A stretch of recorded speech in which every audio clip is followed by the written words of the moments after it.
Welcome back to Jump Scare. I'm Betty. And I'm Shad. This week we cover Texas Chainsaw 3D.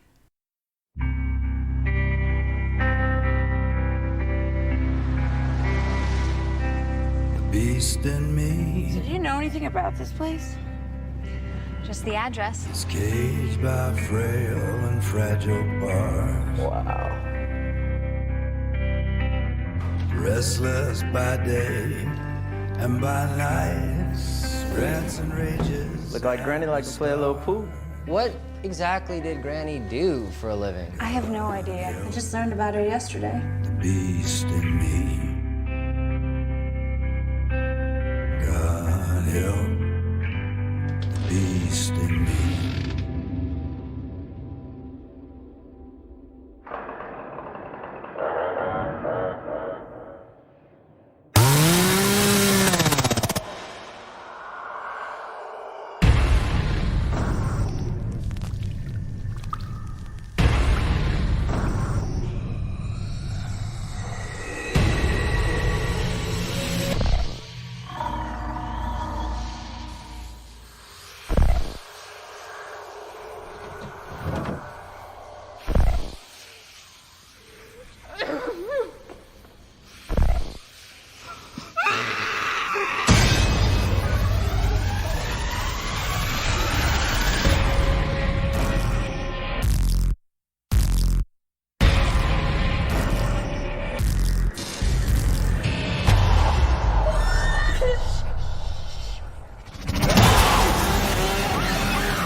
The film came out in 2013.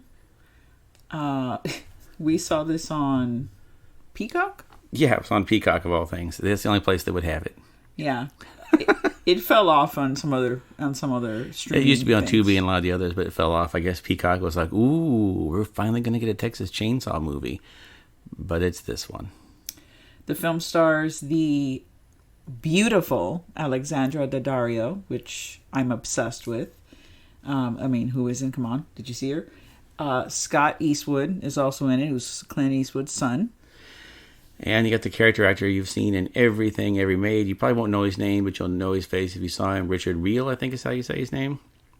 He's in it playing the attorney in town. Probably the only attorney in town.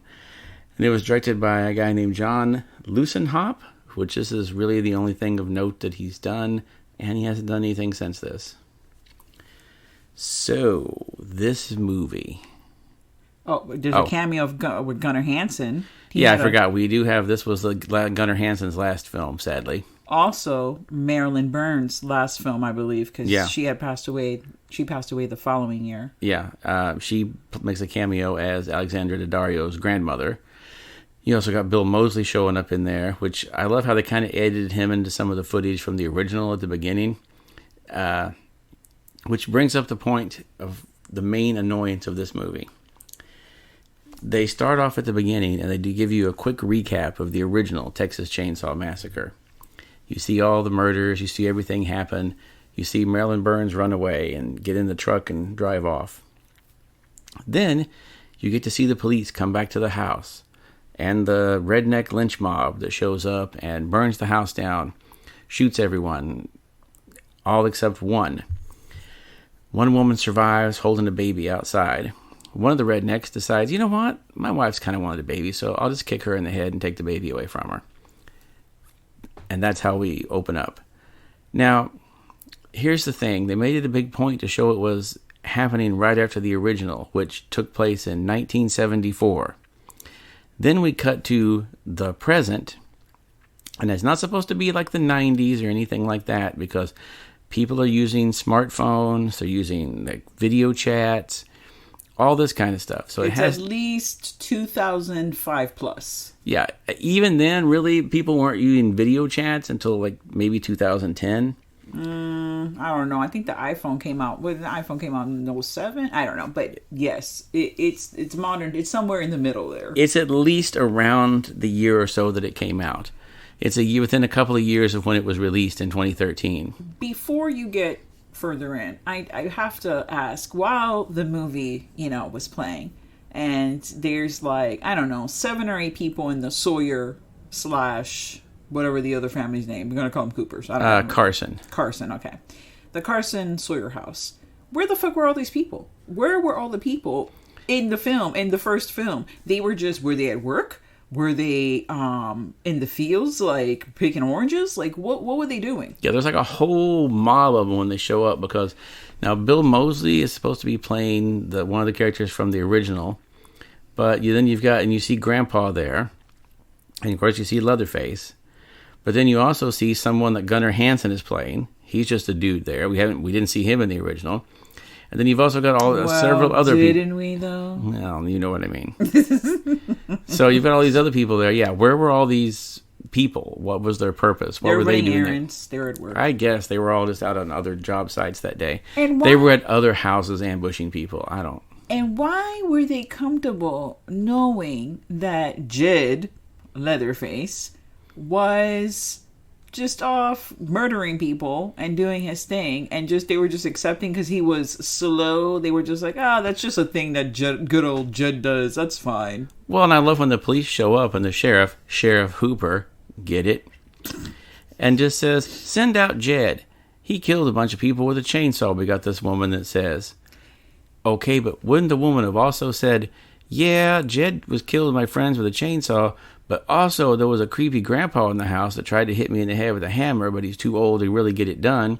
And there's all these other crazy people in the house, too. Wouldn't she have mentioned that? No. Didn't you see her going down the road? Like, she got hit with a fucking hammer or a mallet. She is not right in the head. She was fucked up. Did you see her in the back of the truck, crazy-eyed, with the blood coming out, with the Carrie blood, like hair? But I'm still thinking, if you're the cops, you're going to go in and you're going to talk to everybody in that house. Because, first of all, there's still bodies in the house. Yeah, you're going to have to go collect them. There's going to be crime scene tape all over that fucking place. My other question to add on is, if you did have this conversation with this girl and she said that there was a psycho on the loose, why would you go alone? I understand you're the sheriff and you're the hot shit of the town, but there was no backup. He just came in there like willy-nilly by himself. It's very strange. And then there eventually, I think one car comes up, right? Yeah, the other deputy comes up. Which is one other guy. So you have 2 guys. There's like 7 people in the house. Then you got Leatherface, who has like fucking...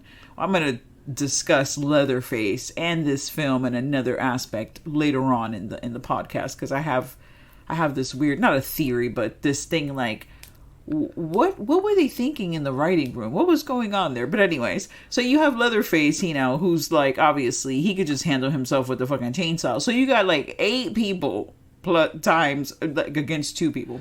So when the mob showed up, I mean, I guess they were probably like, in a little bit, they were like, yeah, we could probably use some backup with these guys.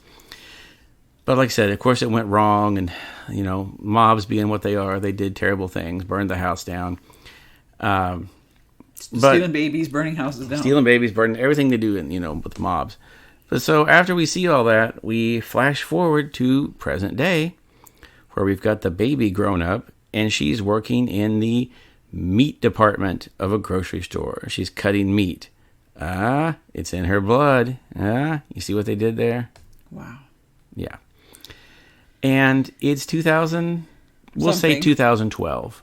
It's 2012, and the baby that they took away in 1974 is 20 years old. Yeah, I'm really terrible at math, but I know that math ain't right.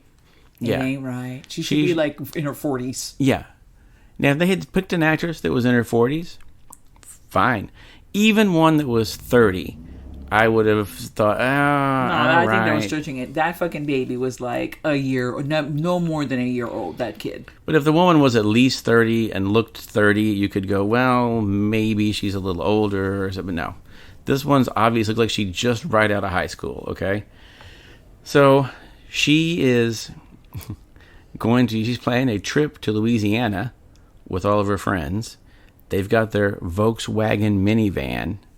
Uh-oh. Get it? Just like the original. They're going to go on a trip when the day before they're going to leave, excuse me, she gets a letter from a lawyer saying, hey, come down to this town in Texas. You've inherited all this stuff from your grandmother that you didn't know you had. So that's when she goes and asks her parents, hey, what's going on? Was I adopted or something? Oh, yeah, we adopted you, but it wasn't legal, so don't ask a lot of questions about it. She's like, oh, okay, well, thanks for telling me. Yeah, they're real assholes about it. And the reason why she asks is because her grandmother that she has known her life, she's been dead for a while. So obviously, grandma didn't come back from the grave to, like, send her a letter. Yeah, and this is the thing. They show the parents being, like, horrible, terrible people. They're like, well, I didn't even want a kid and all this. Then why did you adopt her? Because he wanted to make the chick happy. His girlfriend Well, even wife. she didn't even seem like she wanted the kid. So why Yeah. didn't they just hand the baby over to DCF and be done with it? But anyhow, so they head down to Texas like you do. And of course, guess what? They pick up a hitchhiker along the way. That's where they pick up Scott Eastwood. I mean, I saw him on the side of the road. I would totally pick him up. Sure, I mean, nothing wrong with that. Strange guy alone in the rain, no problem.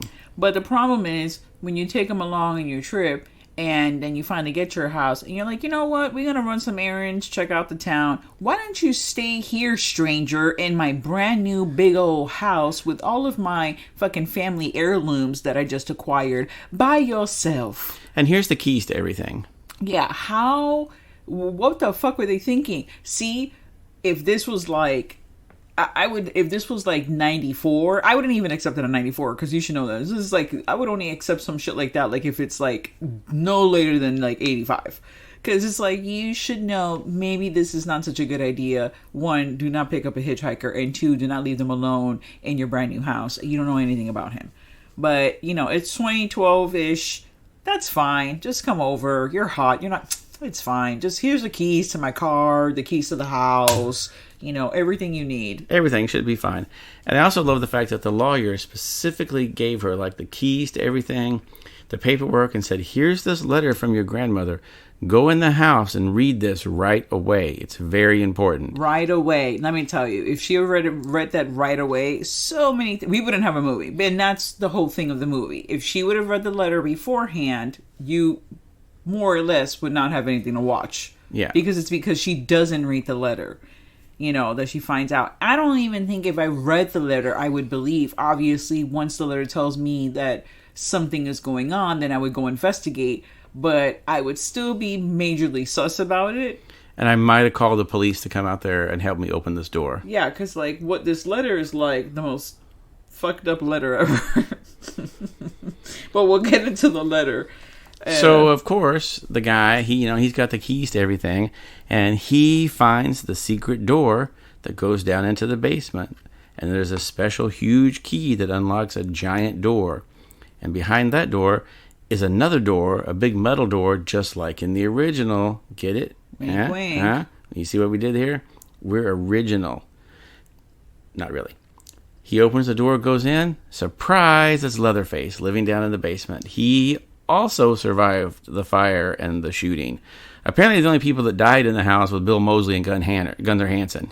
He survived the shooting, and more so, he has lived there since 1974 by himself. Well, I guess Marilyn Bruce's grandmother was alive, so she did the cooking and the fine. Okay, she was bringing him down food, but he's just living down in the basement.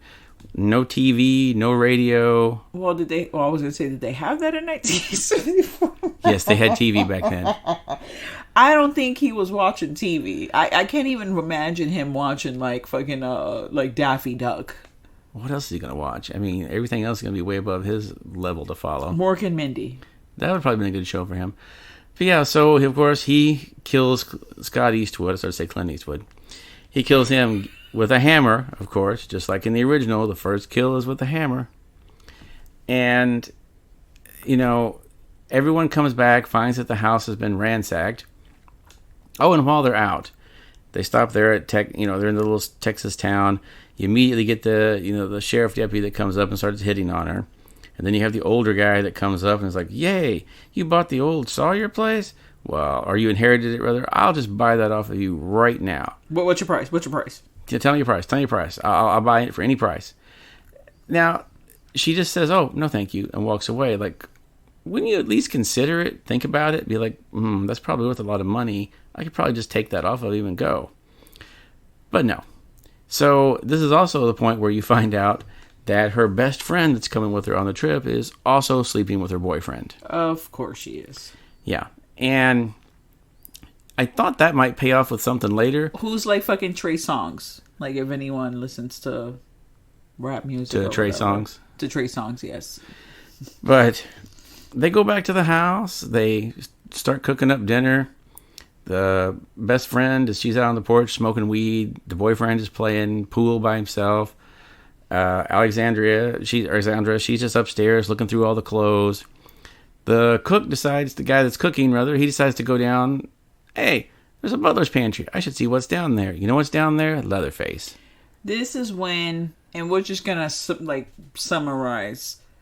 Spoiler alert: Leatherface goes and kills every fucking body in the house. Like, he's just picking them off like flies. Mind you, there's not that many to begin with. It's only literally like 4 people. 4 people. So he goes and kills all of them, and then she runs away. Alexandra runs away, runs to the carnival that's going on, climbs over the fence, and gets into the middle of all the people. And you would think that, like, Leatherface would back off at this point. No, he just runs through the carnival swinging the chainsaw just at her. It's like fucking Pepe Le Pew chasing the skunk or the cat at that point. He's just after that particular one. Now, this is where I start to see some similarities with other films. Oh. The first similarity yes. was the Nightmare on Elm Street aspect of the town getting revenge on, the killer. And they have to hold the fucking secret like their whole life. Yeah. And they can't let anyone know and have to live with this and the consequences that come with it. Technically, the people of the town didn't really suffer any consequences. They just didn't want anyone to find out what they did. Because it obviously was illegal. And they just murdered these people that were innocent for no reason. Because they didn't even go and kill Leatherface, which was the whole point of it all. So the mob... Well, they weren't really that innocent. They were all in on it too, really. I mean, but they were going to let him out, though. They didn't deserve to die. They didn't really do anything. They didn't kill any of the people. It was all Jed.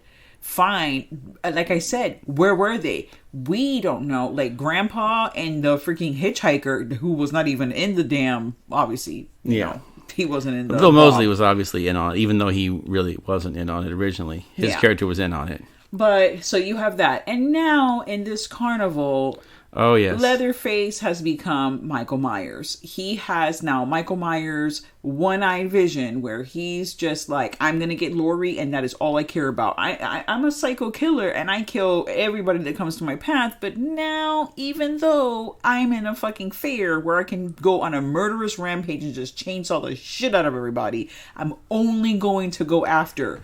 This was also where they decided to get real cute, too, and have the pig-headed killer from Saw come running out of the House of Horrors with a chainsaw. Oh, yeah, and then do a little tear, which, by the way, the Saw person playing the Saw person, he must have been, or he or she must have been, like, 5 feet tall, because they were so small compared to... Well, the guy playing Leatherface is, like, 6'6", I think. Was it like Yeager or whatever his name is? He runs up to Leatherface and does the... You want to play a game? And Leatherface just hits him with hits his chainsaw with his, and he runs away. Oh no! Yeah, okay, we get it, Lionsgate. You want to reference your successful horror franchise with the one you're not doing so well with. We got it. And I love how she gets away from Leatherface in this one. Is she does the old, I'll just hang on to the Ferris wheel until it lifts me away from him. But you know it's a wheel, right? You know it's going to come around again. He's just waiting on the other side for you with the saw now. So, good plan? I kept waiting for him to, like, saw a support beam or something and knock the whole Ferris wheel over, but I guess they didn't have that kind of money. So, fast forward to... Because the best part of the movie for me... The part of the movie that really, like... I don't want to say where it gets its legs, but where it's like, okay, is more or less the last 20 minutes of the film. you have her being held in the Police station. Where, This is my one of my favorite parts too, where they're like, the guy says, "Hey, I know your shirt's really dirty and everything, so I got you a clean shirt to put on." She says, "Thanks." Puts the clean shirt on, buttons one button right in the middle of both in the boob area. That's it. That way it'll just constantly swing open and give you little hints here and there of what's under it. Like, I guess they couldn't afford to pay her to be topless, so they were just doing the best they could. No, they could not. She offered and they denied it, which I would have paid all the money in the world. But yeah, so she, of course, immediately they give her the police file, because why wouldn't you give her the crime scene and all the evidence that shows that the cops and everyone else was, In killers. on it and killers, and they fucking just killed these people. So then immediately, she just runs away from the police station and writes "murderers" on the piece of the paper that's left in red ink. Oh, wait a second. You kind of skimmed over. And I guess when she goes, she calls the lawyer and he has her meet her. No, that was after she left the police station. Yeah, that's what I'm saying. I'm fast forwarding because what I was gonna say kind of ties into what she finds out on the police station, that she's actually a Sawyer, and her parents, she saw her, her fake parents she saw in the photo were part of the mob that killed her real family. Yep. And, she has the scar of the chain the mom was wearing on her chest. All the Sawyer women wear a necklace with an S on it for Sawyer. And she has that burned because, it was a fire. She has that burned on her chest. So now she finds out that she's related when she has this conversation with the lawyer. And the lawyer at this point finally decides, I should go ahead and tell you, yeah, your grandma was keeping a chainsaw murderer down in the basement for God knows how long. But gee golly whiz, that's family, and family has to stick together. And if he would have known that you were his cousin, he would have not gone after you. Yeah. He just thought you were some stranger. He didn't know you was family. He was done protecting the house. Yeah. Also, by protecting the house, I guess that meant he dug Grandma up and set her back in the bed upstairs. He's going to go full Norman Bates on that shit. Oh, yeah. So we have a little bit of Psycho in there, too.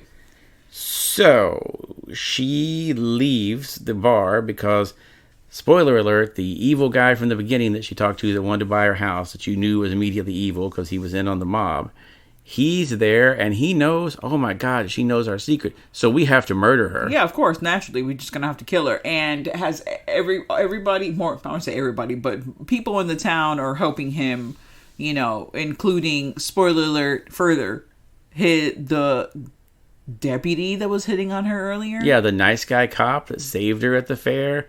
Yep, he's in on it. So yeah, that's his son. So he just says, I got her, Dad. What do you want me to do with her?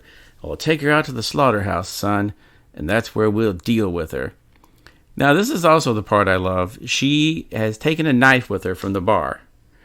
And instead of waiting until the guy opens the back door of the car to get her out, stabbing him, slashing him, doing something, no, she decides to laugh maniacally and poke the knife through the little slit in the police car and laugh and go, I'm a Sawyer. I'm a Sawyer. And let me tell you, Alexandra Daddario, she can pull off crazy fucking bitch because her eyes were so glossed over and they were huge, anime eyes. She had the crazy eyes. Yeah, she looked like fucking Nancy when that bitch was like, I can fly, but with her big anime eyes. I was just like, what'd they do to her eyes? So of course he takes her, chains her up at the slaughterhouse, rips her shirt open, like you do. And then does he rip it open, or did the one button was struggling? No, they showed him pull it open and then tell her, "Be glad I don't do more to you." Which okay. That shirt is the most magical, and also the shirt's an asshole, but it's a magical fucking shirt because you only see side boob. It's literally this shirt perfectly sticks and keeps you from seeing anything else. You don't see anything. It's not. You're not going to see nothing. So then the dad and another dude show up and they tell the son, son, you better stay outside. You're a man of the law. You can't see this. Stay outside. You can't. No place for the police. We're going to go in there and kill a young girl. So don't worry about it. It's fine. So yeah, they go in and kill. And while all this is happening, I guess Leatherface has taken an Uber. Oh yeah, he's gone back to the house, which is I keep saying my favorite part, but there's so many things in this movie that piss me off that I can't. While at the police station, the deputy that's supposed to be going out to check on this, they tell him numerous times, "Don't go in the house without backup, Marvin." I'm gonna go in the house without backup. I got my phone. I'll turn on the video function. That way you guys can see everything. And that's going to save me because, obviously. So then the deputy goes through the house, seeing all the bodies everywhere, the blood. He's at least 10 miles from the police station. Then he goes down into the basement, underground, in a room with a metal door, and still sends crystal clear video back to the police station. This motherfucker did not have Sprint. I'm going to tell you right now, he did not have Sprint, nor did he have T-Mobile. I don't know what the fuck he had. I don't know what plan he has. Must have been AT&T. I need to be on that shit because I can be like across the yard from someone, can't always get a clear signal. He was in Texas, okay? He was in the middle of no motherfucking nowhere. He was in the basement of a fucking house behind a steel door. Fucking way he got a signal. Amazing reception. Yeah, that's the part I was just like, come on. Then he is looking around through things, and it's just like a video game. The sheriff and the evil guy back at the station are telling him, look in there, look in this, look in that freezer. He flips the lid open to the freezer, and lo and behold, it's her friend that you thought had died earlier. She's still alive. Jump scare. Yeah, she pops out, screams. The cop shoots her right in the head. Yeah, so kills her right away. And they're like, did. And the sheriff and the guy just look at it and go, well, that never happened. That never happened. That didn't happen. Get the hell out of there. That's when he meets Leatherface and gets immediately chopped to death with an axe. Because that's what Leatherface is all about. It's axes. He's like, you know what? I was Michael Myers for a little bit. I did a little bit of the Psycho thing. Now I want to be fucking Victor Crowley from the Hatchet movies. I want to be him for a little while now. I'll be that. I was going to go for more Jason from Friday the 13th, but fine. It's the whole Hatchet thing I was going for. Hatchet. Okay, I see what you're doing. So, at this point, like you said, he's in the house, and this is where he decides that, you know what? This mask I'm wearing has gotten a little crusty after being out chasing everyone around the night. It's time to change. I'm going to change my mask. And because there's nothing more annoying than having a mask on and running around killing people, and the mask is sliding everywhere, I'm going to sew it to one side of my fucking face. Yeah, like you do.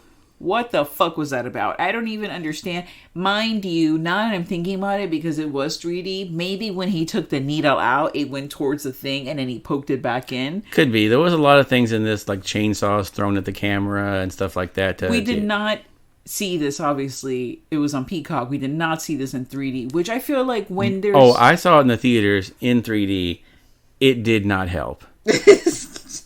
Like, the 3D wasn't even that good.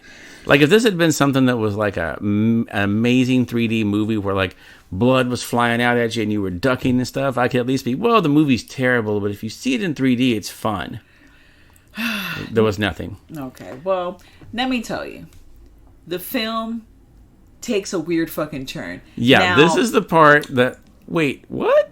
I looked at Shad and I said... This is not gonna happen. I think this is gonna happen. And I was fucking joking. And it fucking happened. So of course Leatherface shows up and he sees her chained up there and he's like, a woman chained up half naked. Let me just saw her in half. And then he sees, oh no. He comes around. Yeah, he comes around her and then he sees oh my gosh, what is this? Is this an S? So he pulls the tape down from her mouth and she says, yes, I'm your cousin Heather. I'm a sawyer just like you. Which we find out later her real name is Edith, so I don't know why she would say her fake name or like the name she was given by birth, which he doesn't know what that name is, but fine. So then he immediately says, oh, and he just starts cutting her down and letting her loose because you can't kill family. And then he fucking saves her, and then he has a fencing match with the fucking appraiser guy. Yeah, the evil dude shows up. He's fencing with, he's got like a crowbar. He's fencing with Leatherface and the chainsaw. Daddario starts to run away, and then she stops and thinks, no. because she hears him wailing, right? Because they're beating the fuck out of him. Like, it's him, it's the appraiser guy, and like his backup guy, and they're kicking him and punching him, and they're, boy, I'm gonna make you pay, boy, and they're doing all their things and whatever, and they're just beating the shit out of him. And Leatherface is all fucked up. Okay, he's fucked up. He can't get up. His chainsaw, he's lost his magic power. His chainsaw across the room, across the barn or whatever, and she hears him struggling for his life, and she's like, you know what? I'm going to go back inside and help my cousin. Even though he done killed all my friends and he crazy. Now, she never found out that the boyfriend was cheating on her. So as far as she knew, her boyfriend loved her and just died in the house by this guy. But, fine, whatever. He's my cousin. I got to take care of him. So she goes back in, gets a pitchfork, and murders the one guy with the pitchfork. Mm-hmm. Then takes the chainsaw, throws it to Leatherface, who catches it, of course, and she says, do your thing, cuz. Yep, and then at that point when he's reunited, and it felt so good for him. It was like fucking Popeye. He was getting his ass beat this whole time. As soon as he caught that chainsaw, it was like, his spinach. And he just suddenly got his strength back, and then he starts beating the fuck out of the guy. And there goes the freaking sheriff who has the gun on, the whole activity, and the appraiser guy's like, you're the sheriff, you gotta save me. Sheriff just puts his gun away and goes, do what you gotta do. Yeah, he didn't put the gun away. He was just staring at him, and he just waits and just lets nature take fucking over. And he just lets Leatherface throw the guy into the giant meat grinder that they have for no reason. Huge ass meat grinder where the guy gets his lower body grinded off. Okay, he slides down and he gets grinded off, and then my favorite fucking part. He's still hanging on to the ledge. And Leatherface is like, you know what, bitch? I'm not waiting for you to fucking let go of this. I'm going to cut your fucking wrists off. Like, he cuts his hands off right at the wrist and just leaves his hands sticking on the thing. Then after the rest of the guy slides in, he just kicks the hands off. He kicks the hands off and just throws it in there. Then the sheriff just looks at her and Leatherface after seeing them both just kill two people and goes, clean this shit up. And just walks out. And we never know. Now, one deputy was waiting outside for his father and his friend to come out. We never hear from them again. We don't know anything that happened there. So what's going to happen when he goes back to work and his boss, he's going to be like, my dad's missing. And the guy's going to be like, oh, is he? I don't know. I don't even know where he could have gone. I don't know what could have happened there. But then they go back to the house. Oh. Leatherface. She gives him a nice warm towel, and he cleans up a little bit. Yeah, he's all cut up, and she mends his wounds. And now, let's keep in mind, her boyfriend, her friends, the hitchhiker, and the sheriff's deputy that went down there. All the bodies are still in the house. They all there. Being in various states of dismemberment. All over the place. They're all over. That's fine. She just tends to Leatherface, and then the end. No, wait a second. No, that's... No. You can't just say the end. Okay, she tends to Leatherface. Okay, and at that moment, I look over and say, "Oh my God, please don't tell me. I can't. Are they gonna become a magic duo?" And then I was like, "Oh, Coffee with Leatherface." That's gonna be the new fucking movie that needs a TV show that needs to come out, because he's just sitting there at the table. It's like the most normal. He has the mask on. She tries to take the mask off, and he kind of like winces away and like pushes her away or whatever. And she gently, because they're cousins now, so no more murder for him. No more murder. And he just goes back to the room like the good old, Leatherface he is. He goes back to the room, and she goes and brings him fucking something to eat, because he had a terrible fight. Mind you, like... Here's my thing. Is she going to go down there and just like, since she worked in the meatpacking plant, is she just going to cut up her boyfriend and all the friends and serve them to him? Maybe that was the whole point of showing, besides the whole being wink, wink, you part.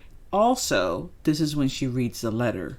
Yeah. Marilyn Burns. This is when she comes up and does a little flashback of her writing the letter to her granddaughter, or to her... It would be her granddaughter? Yeah, it'd be her granddaughter. And tells her, that...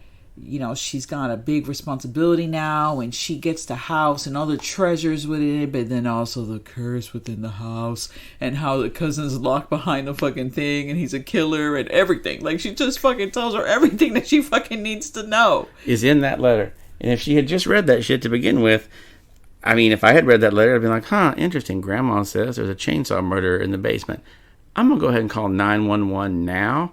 Let the police come out, take a look at this, and see what's going on. And appraiser, I'm going to need $300,000 for the house. Yeah. Bye. Also, after she... Also is the key word in this movie, because every time you think this movie has done enough bullshit, it comes back with more. Leatherface goes to the fucking picture. He has a wall, like a detective, where like clues with like the fucking clippings of the newspaper. He goes to the wall and scratches out the face of the appraiser because he side fucking movie, I guess, thing that's going on. He had been going to murdering all the people there one by one. Yep, who had taken out his family. He's gone back for revenge, but this is when we get into the credits. And the credits run, and like every movie now, it has a post-credits scene where her asshole adoptive parents show up, and they're like, be nice to her, she's got money now. And then you hear like noise behind the door, and then Leatherface just busts the door open with the chainsaw. Oh, he's gonna kill her adoptive parents because they were assholes. She fucking invited them over, and obviously she knew that he was gonna be taking care of business. Now, I have questions. Yes. So... are they gonna be like a fucking... I said that they should open up bed and breakfast. She invites the people over because, she's a good looking girl, and then the people go in and, they get murdered. Because that could be its own movie there, because I would watch that. She lures them in thinking they're gonna get some... Oh wait, I guess that's Hostel. Oh, is that Hostel? Oh, where the attractive girl lures them in, they get murdered inside the place. Yeah, okay, so that's Hostel. So they but you know what? This movie took a little bit of other movies, so why this not? is not... Fuck it, let's and just... Lionsgate put out Hostel, so they got the rights to it. Maybe she calls the girl from Hostel. They both open up the bed and breakfast. Hey. Wink, wink, wink. Now you got, like, crossover shit happening. Or, the other one, the idea I thought would have been funny, is they go on the road... solving mysteries. They go on the road solving mysteries and stopping other killers. And then at the end of it, you see him just like cooking up the other killer and eating him. Because, hey, he's a cannibal, so they become Dexter, basically. Yeah. Well, what I also said was, since he needs to... Their first guest would be Hannibal. Hannibal comes over. They're going to have a cook-off. Leatherface is going to make them good old Texas ribs. Hannibal's going to make, whatever foo-foo shit he fucking makes. It's going to be like, I have made you, I brought the beer, but it was brewed in a wine keg to be extra classy. And he's going to have all this fancy stuff. Cooking with Leatherface. And they're going to have a cook-off there. Yeah, Cooking with Leatherface. And, I would watch that show. Cooking with Leatherface. He obviously... But he's just going to be barbecue every time. It doesn't matter. It's going to be ribs every time. Texas is known for their fucking barbecue. It's going to be delicious. And Daddario is a fucking butcher. She knows how to fucking cut all fucking things of meat. They're a fucking magical barbecue duo. Many ways that they could have spun this movie They could have off. their own hot sauce. But instead... They could brew their own beer. This movie bombed so hard, they couldn't make another one of it. So... That's why you got the remake that sat on the shelf for several years, the Leatherface, the prequel to all these things, which I have not yet bothered to watch. Yeah, you don't need a fucking prequel, guys. We don't need to know that no one wanted to play with him when he was a kid because his face is deformed and he couldn't fucking spell out his name with the fucking blocks, the baby blocks. We don't need to see this movie. I don't want to see this movie. Why was this made? We don't need... That's like Hannibal as a child. We don't need to see fucking Hannibal as a child. We get it.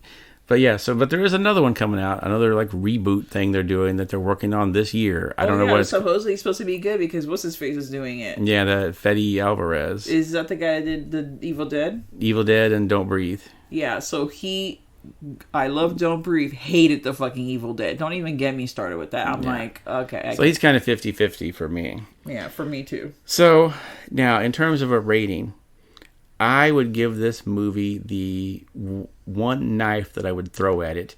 When I hang it up on the wall and throw one knife at it, that's what this movie gets. And that's only because I had such fun ripping it a new ass on everything because it was just so dumb. It's all over the place. They didn't know what kind of movie they wanted. Like, how are you even going to create a movie that's unrealistic. The time frame of the movie doesn't make sense at all. least when they rebooted Halloween, they when they did the sequel to how the new like reboot of Halloween, they acknowledged it was 40 years later. Yeah. Everyone had aged. Things had happened. They acknowledged it was the 1970s. Now it's 2018. You could there was the Laurie's the grandma, the mom, the daughter. Excuse me. There's a whole family line going on there. This one, I don't know. It would be like you did, I don't know, Casablanca, and then the next day it's modern times and they're running around. You know? Yeah, it doesn't make sense. I don't know why, because you had told me that the original script it was set in like 1994. They should have just kept it in 1994. Yeah. There's no reason. And this is the part that drives me nuts. The whole smartphone thing was the only reason that they needed to bring that up. That's the only reason, because if you would have not had that smartphone in, you could have just justified in your fucking head, oh, it must have been the fucking 90s. You could have just done the math yourself, because no one was wearing anything that special. Was they were all wearing kind of hipster clothing that could have been anytime. Hipster clothing. They were just basic ass fucking clothes. They were just basic clothes, and you could just find anywhere at any point. It wasn't like she was wearing like a juicy pants, or he was wearing a fucking Kango hat. I mean, I don't know what year the van was, so you know, if it was any kind of 90s year van, you could have been like, all right. Anything up to like 2004 would have been okay, because if you'd just said, well, maybe she looks young for being 30, something, you know. But by the time it's like 2014 or 2012, you can't buy that all these people haven't aged, or that they've aged this slowly or whatever. It just didn't make any sense, the timeline. No, it didn't. And then the whole, he has like superpowers where he can get like chainsawed, stabbed, beat the fuck up, and just go home and just put a fucking moist towel on his fucking face and fucking scratch someone's face out and call it a day. Like he sipped some fucking tea and that was it. Like, what the fuck is that about? Then he's walking everywhere. I don't know. It's just, the whole thing was just really bad. But what I find intriguing, and I wish that maybe what we found out would have been the beginning of the movie, and the rest of the movie would have been like their relationship.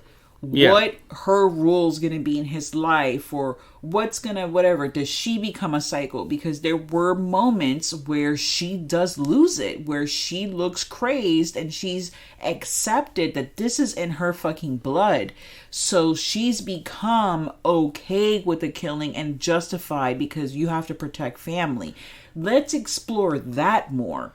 Yeah. Let's have that movie. The movie that would have been better would be the movie that should have come after this. Exactly. Or just don't even have the freaking whole thing. Do like they fucking do in the movies, or how they did it in H2O, where the beginning is just like clippings and photos while the credits are running, and you get the story right in the beginning, so it doesn't interfere with the actual beginning, quote unquote, of the movie when the acting starts. You have all this information in that format. Then you go into the real movie, her inheriting the house, and then seeing, her friends getting killed off.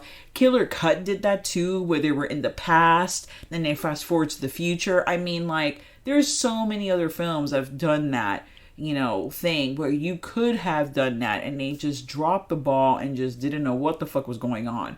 And it's really a missed opportunity. This feels like one of those movies that got destroyed by studio notes. Oh, for sure. There's no reason why they would have not set this film in the mid 90s. There's no reason. Yeah, if you just said it was 1990, even up to 1997, that'd have only been 23 years after the original.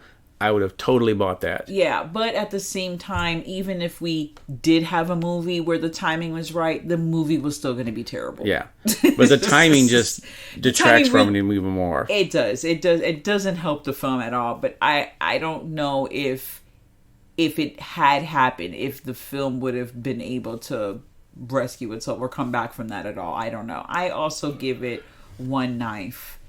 Okay, I give it one knife. only because of the Dario. I don't care what the fucking film she's in. I'm gonna watch it. She's in a movie. I watched it. We watched that. We Summoned the Darkness, right? Yeah. We saw. I mean, obviously Percy Jackson. You know,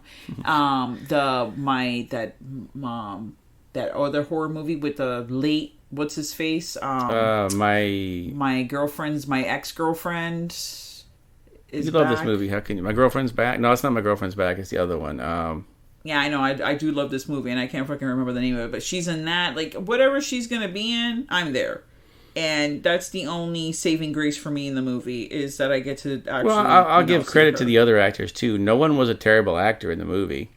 Everyone in the movie was fine in terms of acting. Yeah. I mean, they didn't have to do a lot, so they didn't get called on to, like, deliver huge performances or anything. But everybody was fine.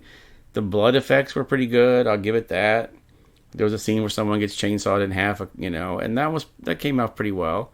So there were some good effects in it because, of course, it was Greg Nicotero and Howard Berger doing the effects. They're never going to, like, half-ass it. Burying the X, which came out after that, came out in 2014. Okay. So burying, I can't even fucking say that. Burying the X. Yeah, I can't. My tongue got all tight. With Anton Yelchin. Yeah. The late Anton Yelchin, which I do love that movie. I feel like we covered that early on, maybe, or did I write an article No, about you did an it? article about that for something. Okay. But yeah, and Ashley Greene's in the film. I really like that film. That's a really cute film. But anyways, not to detract from this one, this is Shad's birthday month. I don't know if we covered that in the first... Yeah, we mentioned it earlier. We did? But yeah, I wanted to go out on a note of pure anger and hatred at a movie that disappointed me incredibly. Which is very rare for you, because I think you're much more accepting of films than I am. I'm really a snob about them. Yeah, when a movie's bad, bad enough that I really go out on a limb and hate it, it has to be real bad. It has to be really like something to it that I'm like, oh God, this fucking movie. Yeah, I obviously, this is the first time I've actually seen this film. Let's show that I've never seen the film, so. I saw it in the theaters because at the time, I was trying to see everything horror-wise that came out in the theaters. So I saw this, and I think I was one of maybe 6, 7 people in the theater. 2 of those people that were in the theater besides me were there with me. So myself and my friends accounted for half of the audience that night. Yeah, that's really terrible. Well, thank you so much for joining us for another episode. And this is our last episode of the month. Yep. Stay tuned to the horror. And now, folks, it's time to say goodnight. We sincerely appreciate your patronage and hope we've succeeded in bringing you an enjoyable evening of entertainment. Please drive home carefully and come back again soon. Good night.